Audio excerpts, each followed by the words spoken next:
నమస్కారం. Welcome to Radha's ప్రాచీన ప్రాంగణం. సుందరాకాండని మనము చెప్పుకుంటూ ఉన్నామండి. నిన్నటి రోజున మనము 8వ సర్గ పూర్తి చేసుకున్నాం. దాంట్లో మనము రావణాసురుడి యొక్క మందిరాన్ని చూడటము, అలాగే ఆ రావణాసురుడు ఉండే భవనానికి పైన హనుమంతుడు ఒక పుష్పక విమానాన్ని చూడటము, ఆ పుష్పక విమానాన్ని గురించి బాగా వర్ణించారండి. అసలు అది ఎలా ఉందో, మొత్తం బయట సర్ఫేస్ అంతా ఎలా ఉందో మనము కళ్ళకు కట్టినట్టుగా వాల్మీకి మహర్షి మనకి వర్ణించారు. అది మనము 7వ సర్గలో 8వ సర్గలో చూసుకున్నాం అనమాట. అయితే ఈ హనుమంతుడు మెల్లగా పుష్పక విమానం దగ్గరికి వెళ్ళి దాని లోపలికి వెళ్ళి ప్రవేశిస్తాడు. ఆ విమానం లోపల కూడా రకరకాల భవనాలు ఉన్నాయట. అయితే అందులో రావణాసురుడు శయనాగారం ఒకటి చూశాట ఈ హనుమంతుడు. అయితే ఆ శయనాగారము మిగతా ఉన్న అన్ని మందిరాల కన్నా చాలా పెద్దగా ఉందిటండి. అది 1 యోజనం పొడుగు, 1.5 యోజనం వెడల్పు ఉందిట. 1 యోజనం అంటే 12.8 కిలోమీటర్స్ అండి. 1 యోజనము 12.8 కిలోమీటర్స్ అంటే ఎంత పెద్ద శయన మందిరమో చూడండి. అది రావణాసురుడి శయన మందిరం అంటే ఆలోచించండి. అసలు ఆ రావణాసురుడి ఆకారం ఇంకెలా ఉంటుందో ఆలోచించండి. అంత గది అంటే మనకు తగ్గట్టుగా మన గది ఎలా ఉంటుందో రావణాసురుడికి తగ్గట్టుగా రావణాసురుడి గది ఉంది. అంత పెద్ద గదిట. ఆ మందిరం చుట్టూతా మదగజాలని ఎక్కి అధిరోహిస్తున్నటువంటి సైనికులందరూ కూడా కాపలా కాస్తున్నారట. ఆ మందిరంలో రావణాసురుడి భార్యలు, అతడు అపహరించి తీసుకొచ్చినటువంటి కన్యలు ఉన్నారటండి.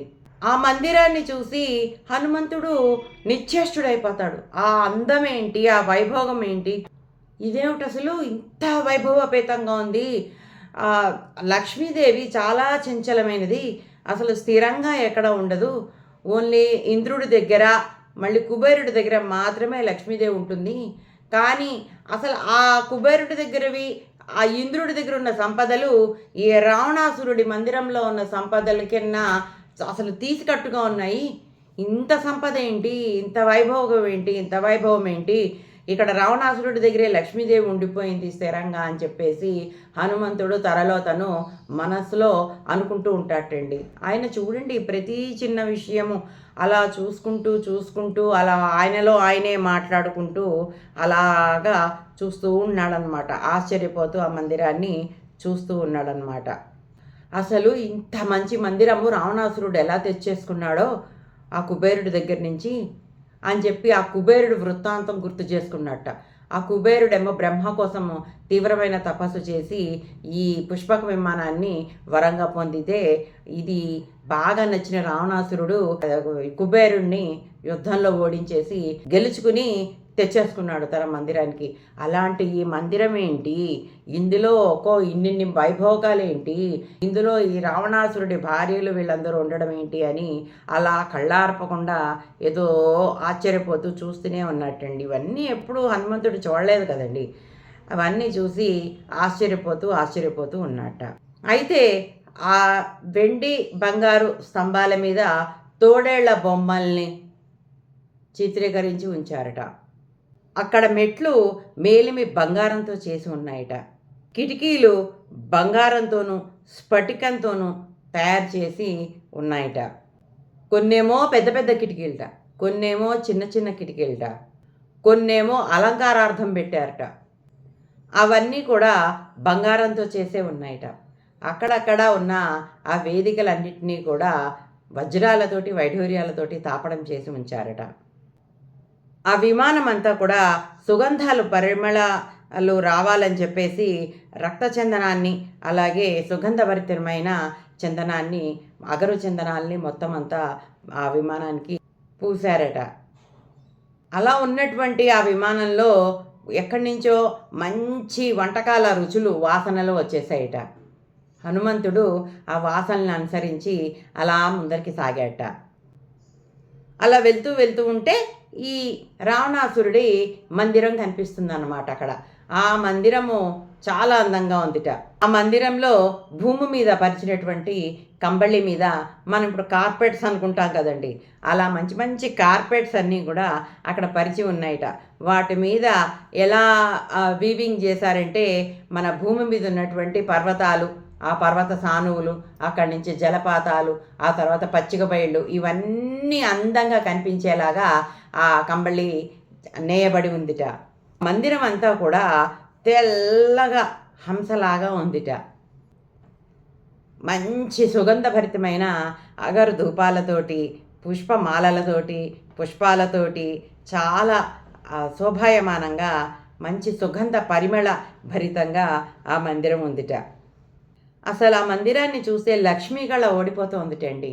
అసలు ఇది లక్ష్మీదేవి పుట్టినిల్లా అని అనిపించేలాగా ఉందిట ఆ రావణాసురుడి మందిరం. ఆ భోగాల వైభవాలు అన్నీ చూసినటువంటి హనుమంతుడు అసలు ఇది మందిరమా లేకపోతే దేవలోకమా ఇంద్రభవనమా ఏంటి ఇది ఉత్తమమైన తపసిద్ధ ఏంటి ఇంత అందంగా ఉంది అని మనసులో తనకు తానే అనుకున్నట్ట.